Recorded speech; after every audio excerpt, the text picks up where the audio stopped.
અમદાવાદમાં પ્લેન ક્રેશને લઈને આમ આદમી પાર્ટીના વિસાવદર વિધાનસભાના ઉમેદવાર ગોપાલ ઇટાલિયા દ્વારા દુઃખ વ્યક્ત કરાયું। તારીખ 12 અને 13ના પોતાની ચૂંટણીના પ્રચારની સભા રેલી રદ કરી। Story report by Haresh Mehta, Visavadar. નમસ્કાર દોસ્તો, હું ગોપાલ ઇટાલિયા। આજે 12 તારીખ અને બપોરના આશરે 2:30 વાગવા આવ્યા છે। અત્યારે એક અત્યંત દુઃખદ અને આઘાતજનક સમાચાર મળ્યા છે કે અમદાવાદ એરપોર્ટ ઉપર ઇન્ટરનેશનલ ફ્લાઇટ ક્રેશ થઈ છે અને હજુ સુધી સમાચારોમાં કોઈ પાકી વાત જાહેર નથી થઈ કે કેટલા લોકો ઘાયલ છે, કેટલા લોકોને મૃત્યુ થયું છે, કોનું મૃત્યુ થયું છે, કશી જ જાહેરાત નથી। પરંતુ દોસ્તો, આ અત્યંત દુઃખનો બનાવ છે, આ અત્યંત આઘાતજનક બનાવ છે, કરુણ ઘટના છે અને એટલે અમે અમારી પાર્ટીએ અને મેં નક્કી કર્યું છે કે આ દુઃખના સમયમાં કોઈ રાજનીતિ નહીં અને એટલે અમારો નિર્ણય છે કે આજે બપોર પછીથી અમારા જેટલા પણ સભા, રેલી, સરઘસ કે જે કંઈ પણ રાજકીય પ્રચાર કાર્યક્રમો હતા એને અમે આજે સ્થગિત કરીએ છીએ અને આવતીકાલે તારીખ 13 જૂનના રોજ પણ સવારથી લઈ સાંજ સુધી અમારા જે કંઈ પણ પ્રોગ્રામ હતા પ્રચારના કે સભા રેલીના, એ તમામ પ્રોગ્રામને અમે સ્થગિત કરીએ છીએ। મિત્રો, આ દુઃખનો સમય છે, આઘાતનો સમય છે, માણસ બની અને સંવેદનશીલતા દર્શાવવાનો આ સમય છે, ત્યારે અમે કોઈ રાજનીતિ કરવા માંગતા નથી।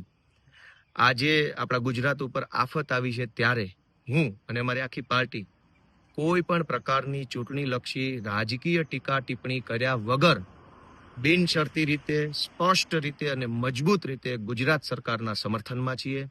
ગુજરાત સરકાર રાહત અને બચાવ કામગીરી માટે જે કંઈ પણ કાર્ય કરશે એને અમારું સમર્થન છે।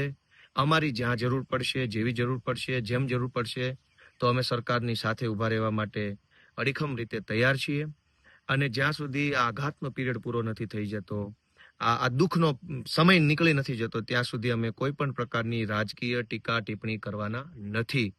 દોસ્તો, આ દુર્ઘટનાની અંદર ઘાયલ થયેલા લોકોને, દુર્ભાગ્યથી મૃત્યુ પામેલા સૌ મૃતકોને હું મારી સંવેદના અર્પું છું, હું મારી દિલગીરી અર્પું છું, કેમ કે આપણા ગુજરાતમાં આવી અત્યંત ખેદજનક ઘટના બની છે એનો ખૂબ વસવસો છે, એનું દુઃખ છે।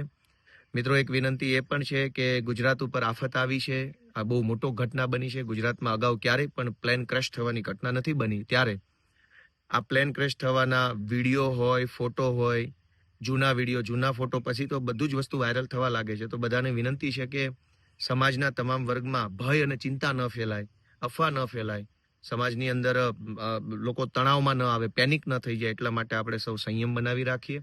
સરકાર તરફથી આપણને જે કાંઈ સૂચન, આદેશ કે માહિતી મળે એને શાંતિપૂર્વક જાણીએ અને જાણ્યા જોયા વગર કોઈ પણ વાતને આપણે ન ફેલાવીએ, એવી વિનંતી સાથે ફરી એક વખત હું આ દુઃખદ ઘટનાનો ખેદ વ્યક્ત કરું છું। રાજકીય ટીકા ટિપ્પણી છોડીને આ મુશ્કેલ સમયમાં, આ દુઃખના સમયમાં મારી સંવેદના વ્યક્ત કરું છું અને આવનારા આજે અને આવનારો દિવસ, આ બંને દિવસના રાજકીય પ્રોગ્રામો અમે સ્થગિત કરીએ છીએ। જય જય ગરવી ગુજરાત।